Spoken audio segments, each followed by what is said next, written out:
Hello, everybody. Welcome to Talk Jam, Soul Talk Jam with Kathy. And we have Rebecca Panico back with us today because we are going to complete this three-part series that we started last week about when your faith outgrows your religion. And we're both from the same sort of background when it comes to religion. And so we just thought that it would be a really good idea to do a series on this. I always forget to ask people to like this video and to please subscribe. I'm probably not reaching a whole lot of people yet, and I understand that, but it is my intention um, to grow this channel. And of course, I don't really know how algorithms and all that work, but it is algorithm based.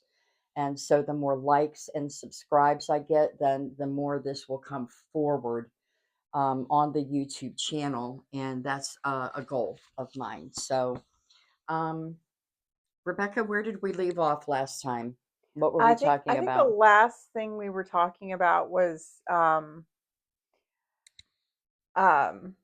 Faith and institutional institutions. wealth, institutional wealth versus like the teaching of Jesus about Okay, so we were talking about the institutions of the church and the mega churches and yes, things like that. And I know that I've heard over the years many people that are not church attenders that just cannot believe the amount of money that goes into some of these churches to make them more modern and more appealing, yes, especially to youth, like putting in coffee bars or little cafe areas and having, raising money. And it's a different way to raise money for the church. And I get it because I used to be chartered part of church ministry.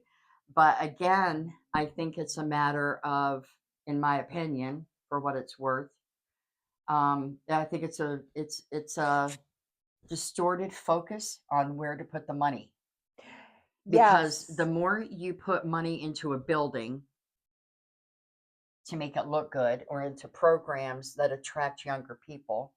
And again, I get it, but this is not taking care of the widows. This is not taking care of the poor. This is not taking care of the orphan children. Okay, we're yes, socking money right back in. Well, not we, but and I hate the us and them, as Pink Floyd song says, us and them. I don't like separating like that, but we already have separation, so we're just going to address that. So that's where we left off last time. Is the institutionalization, I think, is what we could call it, of religion. yes, Okay. yes. So we kind of had it set up last time that you were telling us your story before we started going into the questions and topics that we want to bring up with each other. And we decided today to do it differently. Yes, we're going to talk about some points, and then if I have a part of my story that kind of lends to that point, I'll be happy to share. Yeah.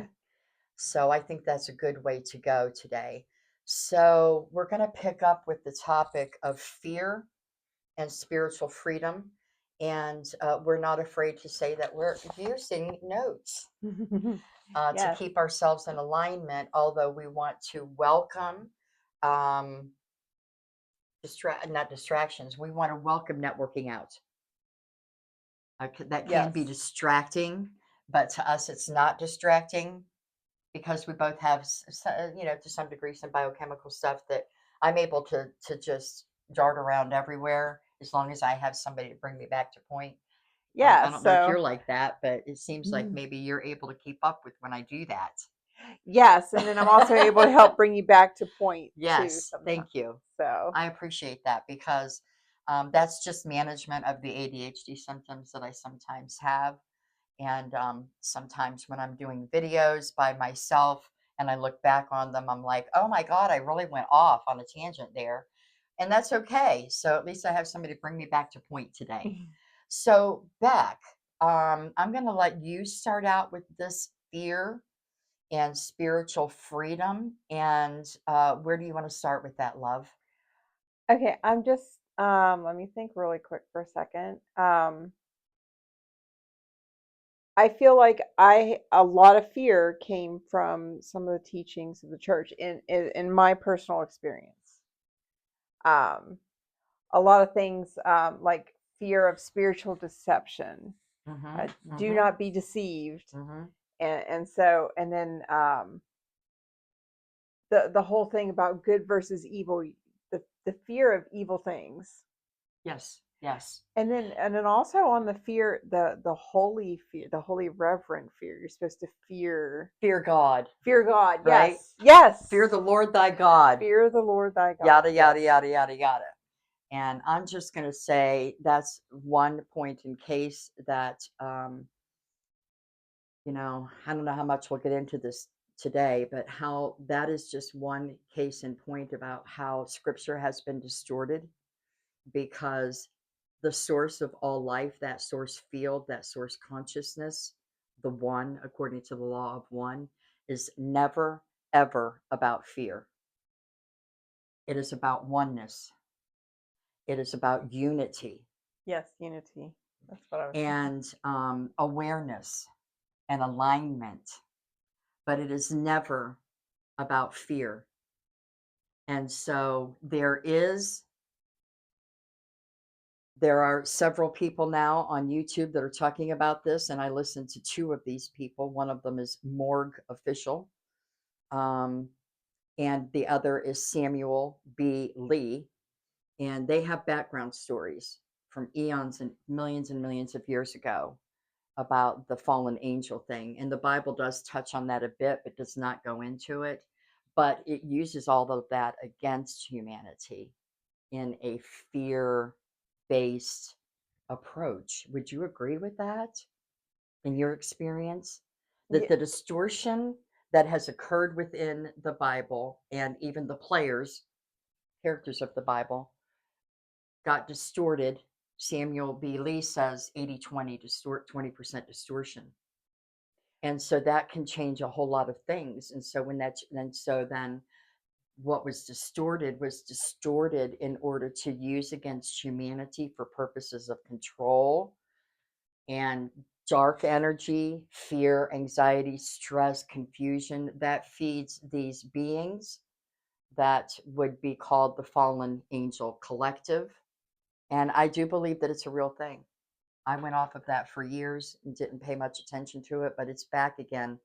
I think because of the times that we're in, it needs to come to surface. So I'm going to let you take it again now on some of the areas when you were okay. a practicing Christian, and I think it's more prominent in Pentecostal, the more fundamental, the more extreme Pentecostal Yes, I charismatic than it didn't is like notice in it so much in like Southern Baptist or United Methodist. Like they were more focused on us being sinners.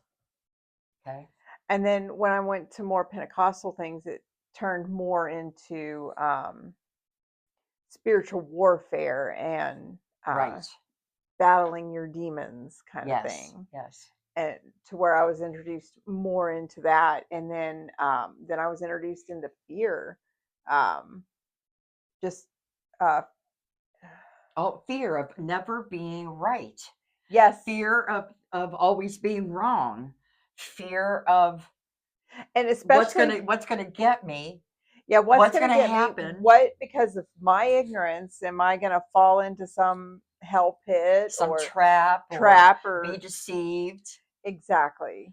I think for me, and I can only speak for myself in this, but I think that it's widespread throughout the types of churches that we're talking about. That what did I want to say about that? It was the fear. It was it was a tremendous fear, and maybe it'll come back to me. I apologize to the audience and to you, but something left me real quick there, so Was maybe it it'll in the come fear of back. judgment? Because there's a lot of judgment. I Yeah, feel. well, I think that for very insecure people, the fear of being judged by your brother or sister in Christianity is a real thing. I would say that. Is that something you experienced? Um, well, and it just came to mind, so I think I'll bring Yeah, it up. go it. Maybe I struggled a lot with smoking, Okay. and I did too. and when I was little, when we were going to the Southern Baptist Church, it was kind of like mom and dad smoked at the time, but we didn't let them know that that wasn't for church. That was for outside of church, and so that showed me that split between, you know, your church life and your real life outside of church. Yep. And I always felt guilty smoking, Hmm. and struggled, even though it doesn't say anywhere in the Bible about it is a sin to smoke, but they really It uh doesn't say in the Bible a lot of things yes. that that a lot of churches, especially the more radical, have based their beliefs and their tendency to judge. There's a lot of things. It was like, I'm going to refer back again to a few weeks ago. My younger brother was in town, and that was when mom kind of went on a little short attack on me when I had said that I was going to quit buying from Amazon because they support ICE. And I'm repeating, but it's worth repeating. And I do love my mom, bless her heart. And she said, "Well, you need to get off of that, Kathy. You need to just get over that because you're going to be glad that ICE is around when they try to bring Sharia law in, and it's in the Bible that that's going to happen or something to that effect." And my Hmm. brother kind of turned to her and said, "Well, Mom, where does it say that that Sharia law is going to come to America? Where is that in the Bible?" And I just kind of had to then just kind of shut it down because I could see Mom was starting to get really upset because, as I've said before, the majority of my family would fit in the category of Christian nationalists. And that's sort of I don't know how old that term is, but it seems to be fairly Hmm. new just recently. I don't Yes. know. But anyway, what other fears can you remember that were very prominent for you, based on people's attitudes, beliefs, doctrines, and dogmas in different churches that you attended? What kind of fears did it imprint within you? um for me, mostly, and it's because of my personal experience, is a fear of not belonging, because everyone else seemed to get it and I didn't. In their way, you in didn't in get their it. way, like in their traditions, their beliefs, their practices. um I didn't quite um fit in, and then that created a fear in and of itself. Yeah. So do you mind if I interject something there? It's Oh, going go to be right ahead. if Yes. you'll bring us back to this, if you'll Yes. be my point person, since you're the only person here to be my point person. Mhm. Um, One of the primary, I'm going to just deviate a little bit off of the topic, but it is related and go into how much fear our ego aspect how much our ego aspect is run by programs of fear. As a matter of fact, in the book that I wrote, that I'm going to make available through YouTube here really soon, called Leaving the Age of Forgetfulness and Remembering the Soul. Um, in my years of being taught by ego consciousness, it also informed me of the four primary programs that it plugged into and essentially created, for all humans to run on, these four primary programs, which have subprograms. But the primary program that ego aspect runs on is fear. That is the primary program. Fear of, guess what? Just name it. Fear of, But then there's three other programs that work off of the fear program, and their primary programs that work with fear, and that is narcissism, codependence, and addiction. Okay. And all of those programs are directly connected to the fear program, and they all interplay and interact with each other in some ways or another. Although most people will plug in primarily to the narcissistic program in one life. Somebody else might primarily plug into the codependency program. Somebody else may also plug into the addiction program. Every human has addictions. I don't care how good you are. I don't care how holy you are. I don't care. You can check off all of the boxes of doing things right, like we, Mhm. and it was checking off those boxes that we were like, oh my God, I don't fit up, I don't measure up, I don't fit in, because we couldn't tick off all those boxes of doing everything right. And so fear sets in because it is the primary program of the part of us, the biggest part of us that is in forgetfulness. And that is our ego aspect, which used to be part of the soul. So fear is a biggie because when the great fragmentation happened, and I'm not sure when that was, but there was a huge, monumental fragmentation of the human being, the entire human being, the energy system, and the different parts and aspects that make up the human being, including the soul. And so when great fragmentation happened and ego came to surface, it was in total forgetfulness. And so it did not even recognize what happened, where it was, you know, Well, it, and if you were in that position, what would you feel? that's exactly right. You would feel fear. And so therefore, thank you for bringing that up because that's exactly right.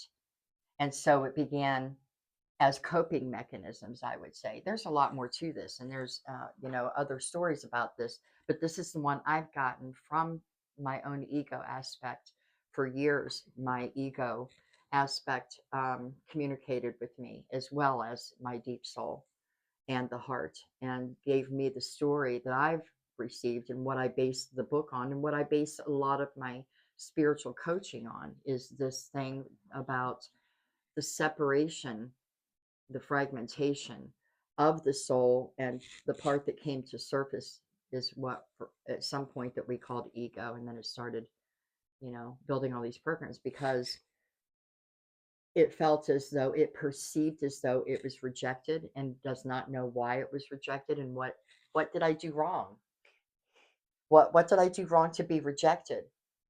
And so therefore ego is always overcompensating, trying to receive acceptance because of the rejection, right? Mhm.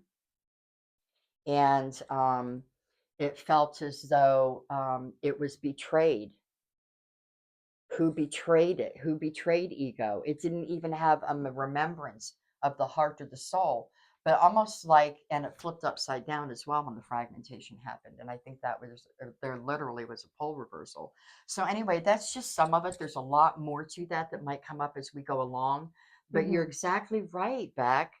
I mean, that is the part of us that remains afraid. That is the part of us that is always concerned about, I don't measure up, I don't fit in, I'm not and accepted as I'm I not am. good enough, Yeah. like that old CNL Saturday Night Live. Remember the guy that sat in front of the mirror? Who was that? Oh. And he would say, I'm good enough, I'm smart enough, you know. But anyway, that is a true thing. It's our responsibility, along with the help of our soul, to reintegrate that part of ourself that is riddled with fear. And Yes. because it's riddled with fear, then it's constantly overcompensating, and we do weird things, and we behave weirdly. And most people don't realize that's what's going on. So thank you for bringing that up because that's right. If the part of us is at the surface and what we're programmed to live by for the most part instead of the soul, then that's the part that experience the first human experience with fear, Mhm. not understanding what happened, what did I do wrong, what the hell's going on here, and even where am I? And so you can only imagine why we, as a collective human soul and collective ego, have gotten to the point to where we misbehave so badly and have gone so deeply into the darkness of forgetfulness. And that's how most humans are living, and my heart is full of compassion. So thank you for letting me interject there. And maybe that'll help give you some direction on where to go from here, with your Well, and then points. this is also like I'm just sitting here thinking this is a contradiction within the word in the Bible because God has not given us a spirit of fear, That's right. but then on the other hand, you are to Fear God. fear the Lord your God. Yes. How does that make sense? And you know how I It, validated that when I was practicing Christian? And it may have been from a word search because you and I both used to do that. Used to really mm-hmm. get into it and Yes. do go try to get back to the original as much as you possibly could. And it probably was based on the word fear, meaning respect or honor. Yes. Respect the Lord your God, honor the Lord your God,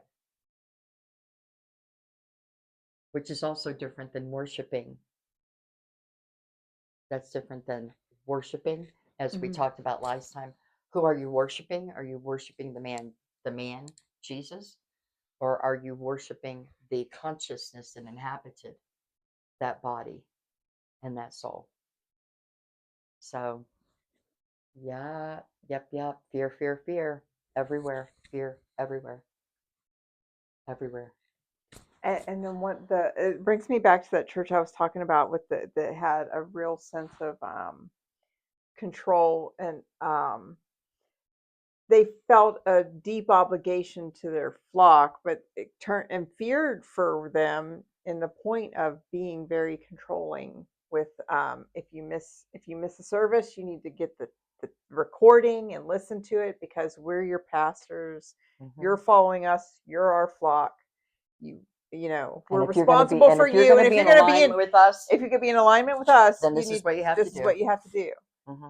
And yeah, Yeah. and it seemed like that was the theme everywhere I went. It's like kind of like my house, my rules kind of thing. Yeah. And I even found one. Um, it was a lovely church. The most freeing one I found.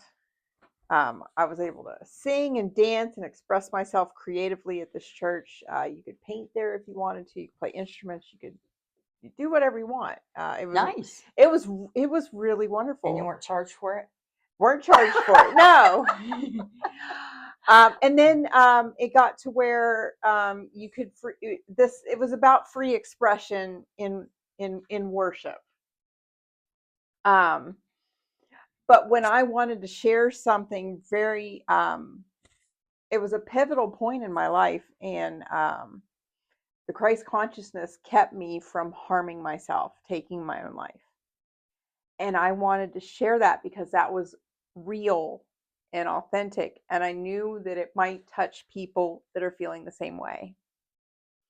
It felt like it needed to be expressed and shared.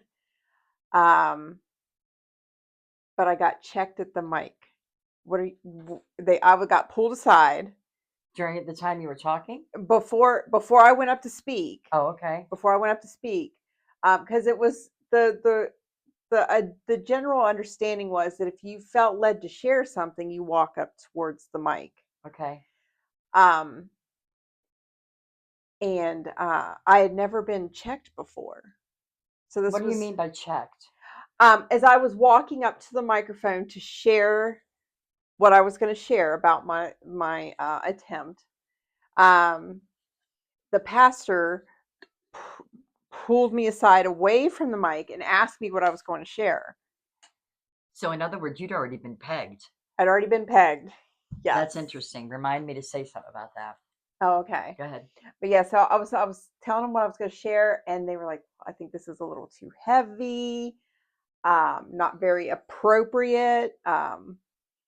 Wow. Yeah. I got shut down at the most freeing church I've ever felt Hmm. before, and I that's actually I could tell you at that point is when I kind of lost connection with church services. I was still telling myself I was a practicing Christian at the time, but I stopped going to church Stop going to services. church. Stopped going to church Yeah. because anytime I felt like I was sharing authentically from my heart, it was inappropriate, wrong timing, something, Yep. something Yep. always checked me.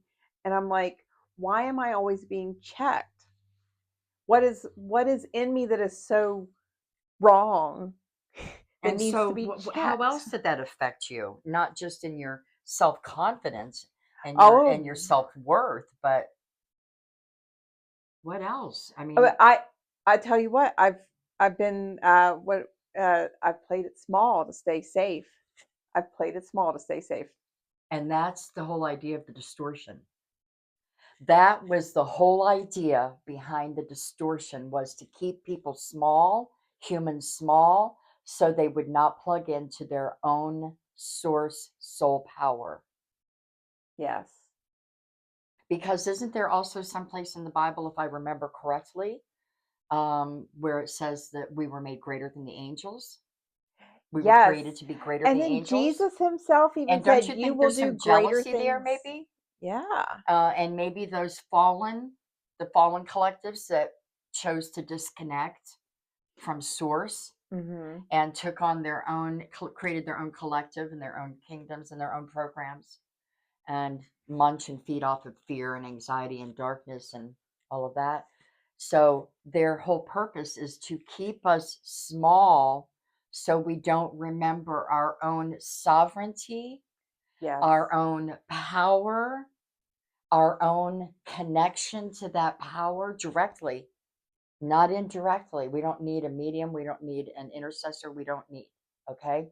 So it's all starting to make a little more sense because when I first met you, I don't even know how long ago that's been now, several years, Yes. you were still really struggling with this stuff that stuck to you like glue, like parasites on you from Christianity, from the practice of Christianity and these fear based religions. Yes, it took a lot of courage to even come to you as a I Reiki know it did. practitioner because And thank you. That is an honor to me that you trusted me to bring me in on this part of your journey. And we've continued now beyond student, master, and student yes. to friendship, which is more important to me than anything. Yes. So thank you for the honor. But go ahead with what you wanted to say, love. No, I'm all feeling good now, and it totally left my head. Well, okay, then But it was left with the playing small to it. always For me, it playing was small, always playing small. always going to the For background. me, yeah. And then this does tie into my mental health journey as well, I would imagine. because nobody likes to handle that out of control personality. Now, let me ask you something on that. Okay. Did these churches that you were a part of know that you had what's labeled as a biochemical disorder, which I totally disagree with it being a disorder? I do too. I feel like wrong place, wrong time kind of thing as far as my brain's concerned, the way the society is structured. But did they know, these churches, did they know that you struggled with a No, bipolar because for the disorder? longest point, I didn't know up Okay. until So you the didn't age know of at that time. 29 either. Yeah. Okay. It was right around um, the attempt was very closely tied to my Suicide first attempt. diagnosis. Yes, I was Okay. first diagnosed right when my grandmother passed away, and it was too much to process. Too much Okay. to process.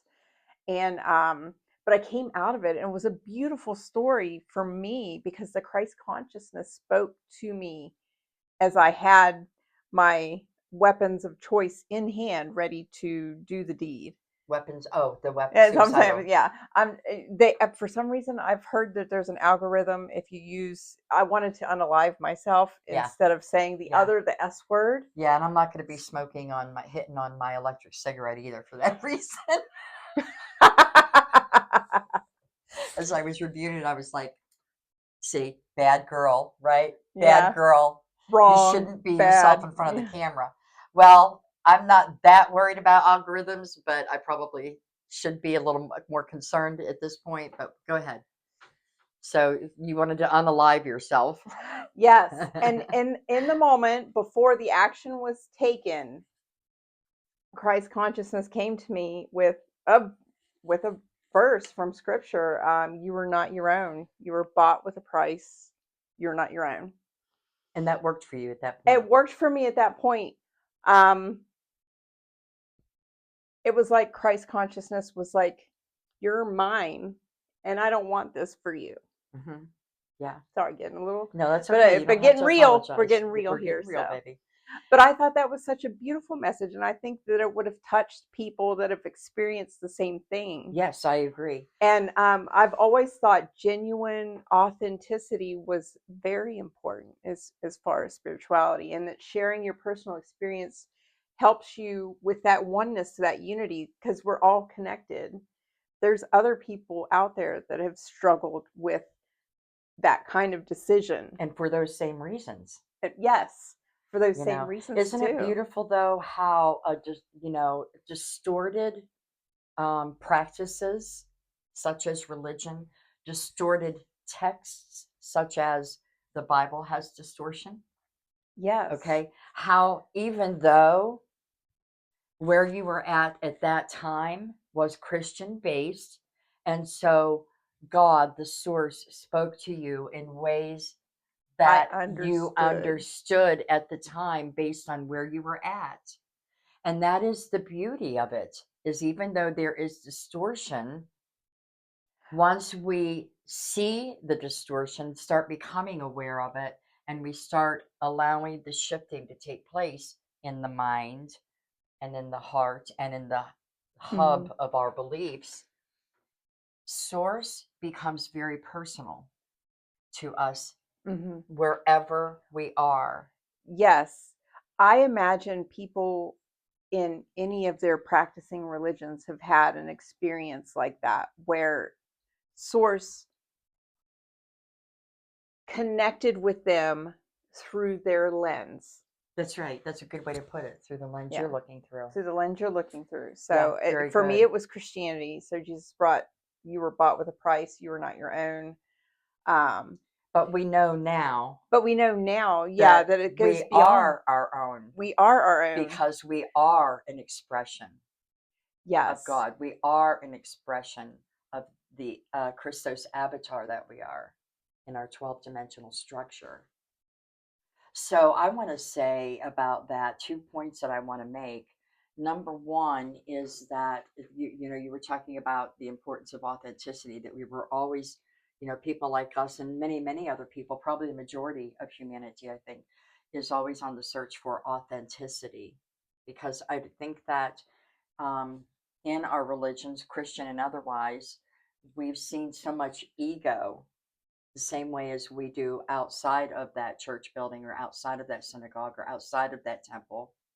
How people act are, to some degree, are still acting the same way inside the building. They're just putting different labels on it. Yes. But I'm going to tell you what, now the churches I grew up in and the churches that I attended and was part of in ministry for many years, locally, um, very ego based.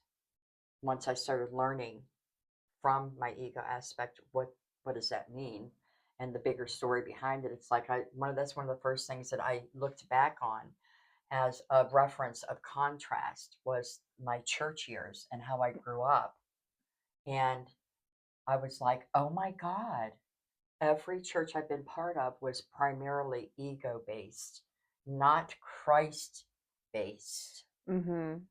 And then putting our beliefs on our versions of Jesus or our versions of God or our versions of the Bible. So that's one thing I wanted to note. And so that's going to segue into my next point. Um, and so because authenticity, it was and still is so important to you, you were able to recognize what was not authentic, but you weren't able to put words to it because of the fear. Yes. I could say that about you because the same thing happened to me. And in hindsight, and I still see it because I do still have some Christian friends. And it's all I can do sometimes to keep my lips, just button the lip, because it's not my place to point out those things. That's Mm-hmm. part of my journey. Let that They need to be able and be allowed to journey on their own in their own way. So the next thing that's going to lead me to is that authenticity you were looking for is part of the blessing of the bipolar disorder. Oh, explain that to me, Kathy.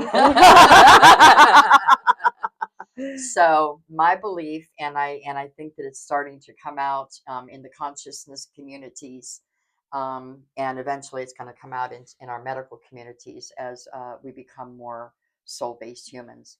I've believed for years, as far back as 25 or 30 years ago, when I started getting a lot of information, and Spirit was helping me with discernment about Mhm. what had been imprinted within me all the years of Christianity and what was not in alignment with truth and what was in alignment with truth.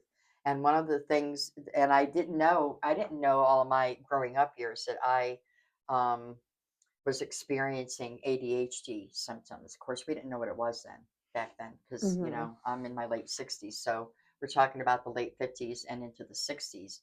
I mean, I just all my family knew was I was almost uncontrollable. I was always hopping around, jumping, singing, making Mhm. noises, and very, very, very hyper child, very hyper person.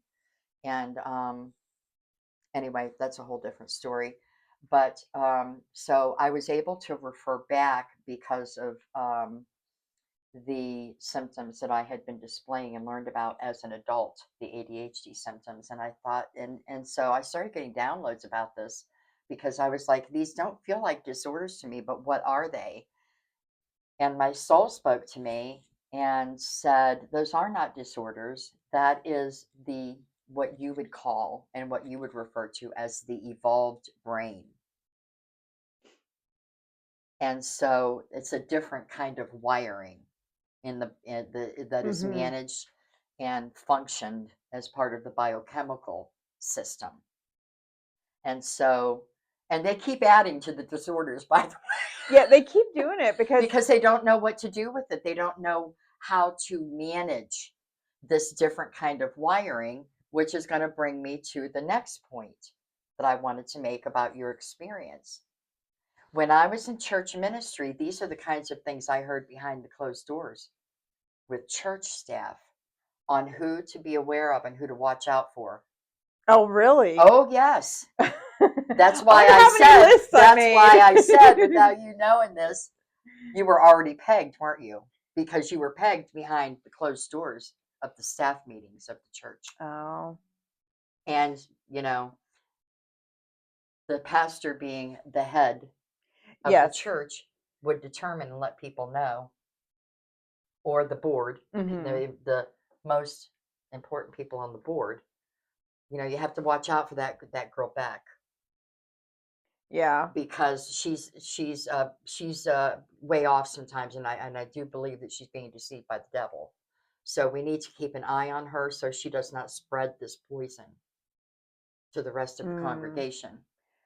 Now, And it's knowing that happens, and it does, and I dare anybody to contact me and say that they have not experienced that if they've grown up in church. At least the more radical churches. I don't know how often that happens in, like, Episcopalian, Presbyterian, Methodist. And there are so many different kinds of Baptist churches, of course, that Southern Baptist is one of the strictest, more like mhm. Pentecostal without the speaking in tongues. So I've seen it happen in every church that I've been in, because in most churches I've been in, except for when I was growing up, I became part of that ministry of that church. And here's how I responded in my own memory. I hope I'm telling myself the truth, and I hope this is my true memory.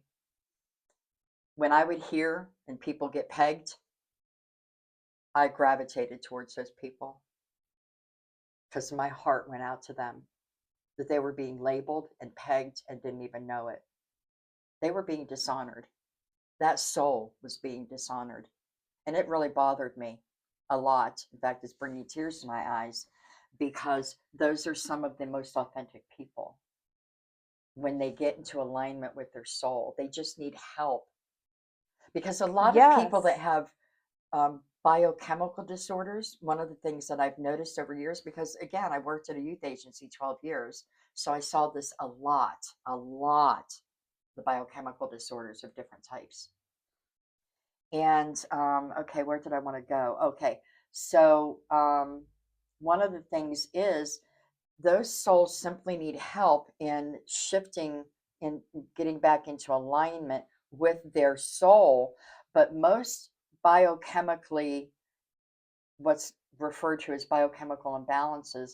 A lot of these people, in my experience and observation, have one foot out of this world, out of the third dimension, and one foot in the third dimension. I would agree with that. And In my personal experiences, it feels that way. yeah, so this dimension is still upside down. It's the ego dimension, the third dimension. So we're upside down first of all. When you get an alignment, you're flipped back right side up, but you're still having to live in an upside down world, a world of opposition, a Yes. dimension of opposition. And this is some of how we experience that opposition within religion, is that you get pegged, but in reality, you were looking for the real thing. Yes. You were looking for authenticity, and you have a brain that's wired different that eventually became labeled as bipolar. Well, honey, I've got Mhm. news for you. There's not a human alive that's not bipolar. We've got darkness, we shadow, and we have light Mhm. about us. There is the ego part of us, which is in opposition to the soul and doesn't even realize it's in opposition. So all of us are freaking bipolar. Let that sink in. So you were pegged because at some staff meetings, your name was brought up. Isn't that That sad? makes it I sad, but hope it it makes makes you feel better sense. now. I'm rethinking, and I'm like, yeah, I could see that easily. Um, Especially the one church where I stole from God. Yeah, right. I Following was, your yeah, intuition. there's probably some emergency meetings that one. I think about that and I still laugh. If y'all don't know what we're talking about, go back to part one and part two of the series. Um, anyway, all of that is based on as far, and I'm going to again come from the perspective of church ministry, since I was in church ministry in several churches. All of that comes back to a lack of fear of not having control of your flock. Yes. Um, Oh, we don't want you to venture out into these other beliefs because that could send you to hell, or the devil will get a hold of you through these deceptive religions or these deceptive texts or these other people that are outside of our domain. So that begs the question, who in the unseen worlds is the master of confusion and deception? We're told the devil, we're told Satan, but I'm not even going to put it on there. It's the programming. And people don't know how to deal with the programming. Just like churches and church staff are not trained, and most people in the world don't have training because it doesn't exist yet on how to manage biochemical imbalances, as they're labeled as disorders right now. People do not know how to teach people and support them in managing that different type of wiring, because I believe it's an evolved brain, more evolved than the average human being. And I'm even talking about schizophrenia. oh yeah. And so when you get labeled, especially when you're very young, and that's happened now for a couple of decades, that children very young, even preschool, are being labeled. You carry that label with you all your life, and the fear of that label is fear based. What if I get out of control? How many times have you said to me, I stay on medication because I'm so afraid the mania is going to come back? Fear based. Mhm. And that And was supported by fear based religions. well, and it's supported by family and friends too, Yes, it because is, but that they're only going by what they've been. yes, You must be exactly. either demon possessed, right? Yeah. Something they don't know. Or deceived by the devil, or Satan is Or possessing you in your exactly. mind, or else you wouldn't have that problem. So the whole thing is And that's labeled just it, because incorrectly. like when you try to step out authentically, sometimes people push that down and use your label to justify that. Exactly right. Their fear of losing control.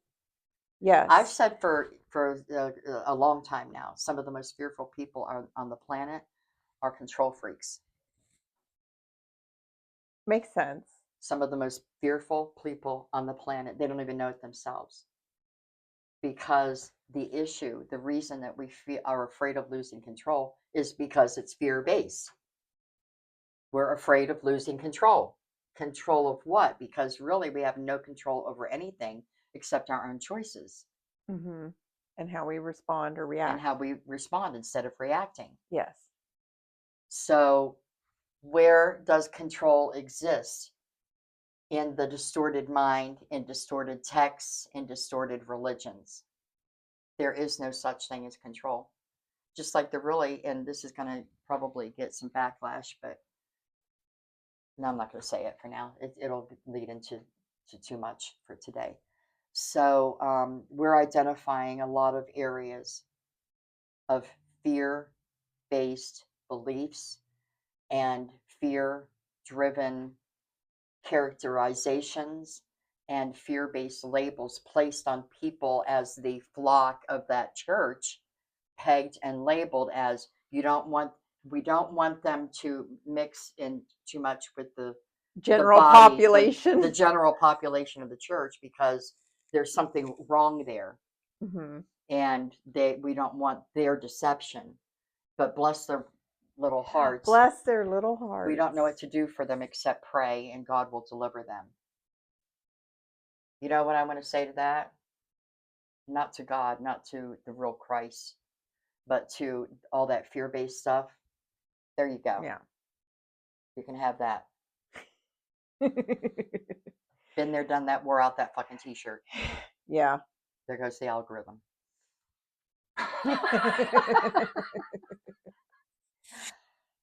It's all familiar, isn't it? And it's making a little more sense, I can see.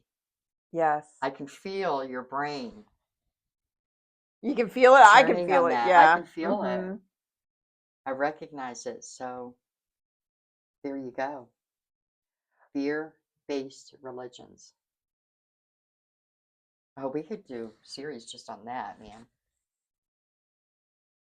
Do you feel like there's anything else you want to add to this topic? To this podcast, To this topic on to this this topic podcast? on the fear, Hmm. um, just in my experience in my life, when I walked away from institutional religion, I was just going to ask, the fear what started. was what The was fear your started to go experience when you away. walked away? What was the hardest part of stepping out of that? What the hardest part of stepping out of it? Honest, can I tell? Let's Yeah, go Okay, ahead. let's go there. Be Let's go there. authentic. Okay, when authentically, when I made the decision to disconnect from religion, I was full blown what they call manic. Just, Okay. I told my family, I said, I'm leaving the church, but I'm keeping Jesus, is exactly what I said. And when I came out of the mania, the episode, that did not leave. I was determined to. Um, it's so funny how many truths and insights come to me during that mania that I play out afterwards in my And can you in imagine my how life. beautiful that would be? How beautiful that will be now that you're just in the beginning processes, and I'm so proud of you learning to manage instead of fearing mania, because there are so many benefits to There the mania, are. and you're learning how to manage it. So who knows? We never know, Beck. It may be 10 years down the road or 15 years. You may be one of the people coming to the forefront. We don't know how these things are going to work.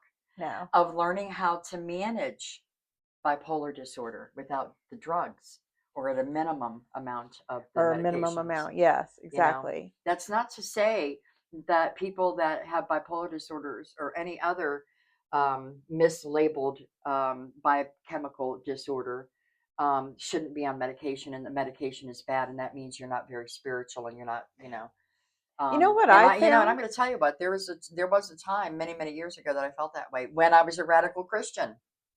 And I struggled when, Just because I turn it was, over to Jesus. yes, I didn't have enough faith to be healed. That's exactly I right. didn't, That's how it's yeah, approached. exactly. Yeah. You need more faith. Why are you trusting the medications when you should be trusting God? Hmm. And I unless you've walked the walk, I mean, but the funny thing is those same people will go home and take an aspirin if they have a headache. Hmm. It's the Or same. they're a prescription addict in the Or closet. yeah, or that, Yeah, yeah. yeah. But the way I've seen the medication helps, but it's more like a oh, what word do I want to use? I want to be very careful. Um, it treats symptoms so that you can process in your own mind that it's an add-on to help you deal and process. Because if you have all this stuff going on, your mind cannot like focus on. But your experience on the medication for bipolar was that it cut you off from your emotional bodies. It did cut me off from my emotional bodies. There are side effects, That's right. and I think there's a better way. Um, but I'm also a strong advocate of communicating everything with your provider if you have a mental health disorder, to process, be honest, and speak up and set your boundaries and say what you want, but work together collaboratively with a provider, Yeah. because they research this stuff, they do know some of the stuff, but I think the medicine is, it helps, but it doesn't heal. That's exactly right. That's with most allopathic medicine. Um, the only medicines I know of that actually heal causes or instead of just symptoms are the natural base, the organic. They are grown from the earth and they have Mm-hmm. a totally different type of coating in comparison to synthetic made. And most of the synthetics are a synthetic version of a plant. That's what I Yes. found out over the years when I was really into herbology. So we are coming to time to cut off this particular video. And it seems like we just now got started, but I didn't want it to go over in an hour because in doing my reviews of these videos, I start getting antsy myself after about 40 or 45 minutes. And so I Yes. thought, boy, that's probably most of humanity. They're probably like, oh my God, it's just too freaking long. You turn it off for now and come back to it.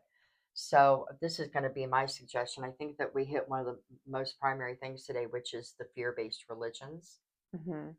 And I will tell you before we go off that, just to finish this off, that the hardest part of me stepping away from church, and I think that to some degree there was even more of a struggle because I was part of ministry, and so you're held to a higher standard, you know, Mm-hmm. and was the fear of being deceived. So I had already started walking the red path, and I was Yes. I was already getting feedback from the very few people in my church that knew about that I better be very careful because that could turn into devil worship, worshiping nature. And I'm like, so I had a lot of fear, and I'm going to say it did abate over time.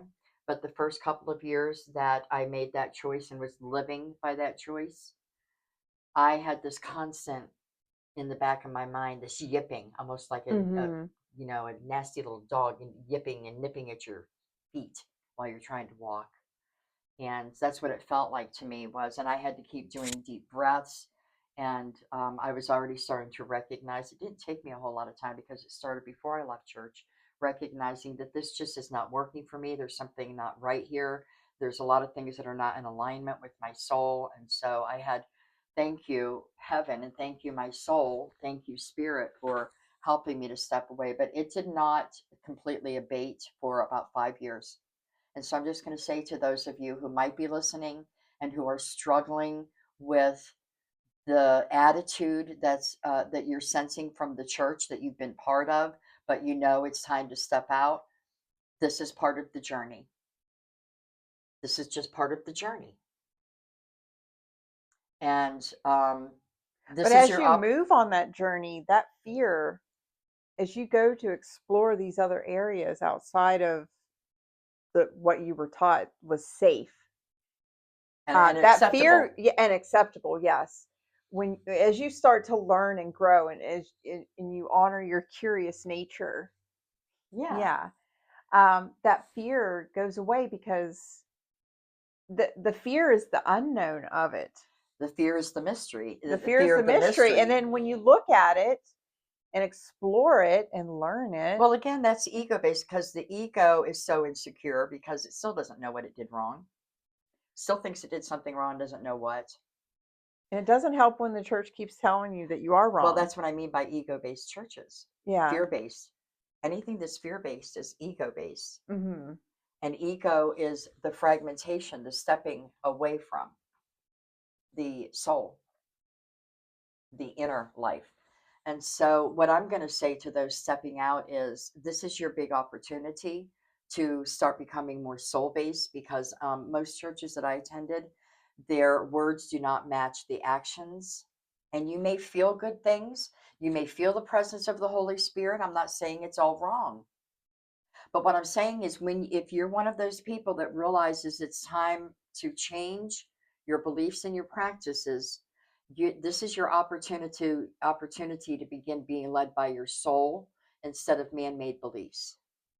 Yes. This is your opportunity to begin the journey of becoming returning returning to soul-based, being a soul-based human, and then waking up the memory of your soul.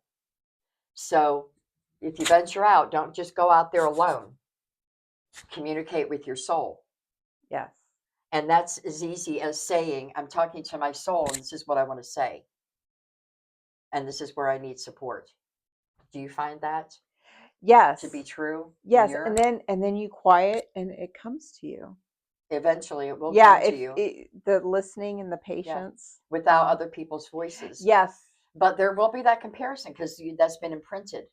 So that's Mhm. why I'm saying, and we're being honest about our journey because there are many people that are going to start that are already started. It's already started, but there's going to be even more. I look to maybe 10 or 20 years down the road that church buildings probably won't even exist. Renovated homes. I don't know. Well, there's a lot of possibilities. There's a lot of good things that can come out of this, and we're not saying that everything is bad and everything is wrong, and that the whole Bible is bullshit. 20, probably about 20. I would say agree with Samuel B. Lee. He says 20%. I would go as far as to say maybe even up to 30% of the Christian texts have been distorted, and then not only do you have that distortion, which then creates the fear and Mhm. then ego gets a hold of that and boy it's just a ride like being a tumbleweed just being tossed around and blown around everywhere not having any grounding not having any footing and I think that's why a lot of people gravitate towards church and stay with churches because there's some sort of rooting there there's some sort they Mhm. may not fully believe what's being taught but family Mhm. obligations and it's a church family Yes, you you have a know family, a community, yes a yes belonging. yes. As Um, long as you're not being and pegged. exactly, yeah. Yeah, I was gonna say I can't really speak to that sense of belonging because I didn't yeah, feel that when yeah, I went myself, yeah, but I imagine that's why a lot of people go and stay there even if they are hearing things from the pulpit that don't align with their own yeah. soul. So before we go, I'm going to make one confession. There have been times over the last 25 years since I stepped away, even in the last 7 since I moved to be where I'm at now, that I've thought about going back to church just simply to have a community. But I can't do it. Can't do I it either. just can't do it because I know it would irritate me more than support me. And so I'm going to end with saying thank you to Beck. I think that it would be very helpful for us to continue having this conversation on other episodes, I but would it love not being that. necessarily a series because I think it's important.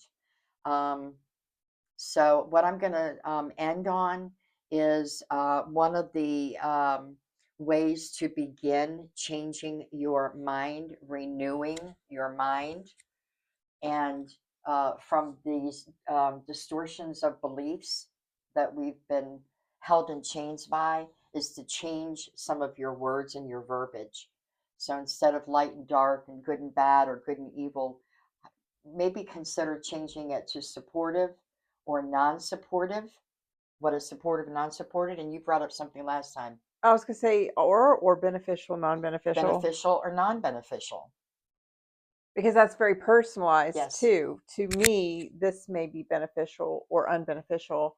To another person, it could be opposite that's exactly right. And because that begins the journey of the return to discernment, which can only come from your soul. And Mhm. it's going to take a while. I'm sorry to say this, but for most people, it's going to take a while because we have been deeply embedded, not just in this lifetime, Mhm. but at least as long as America's been born.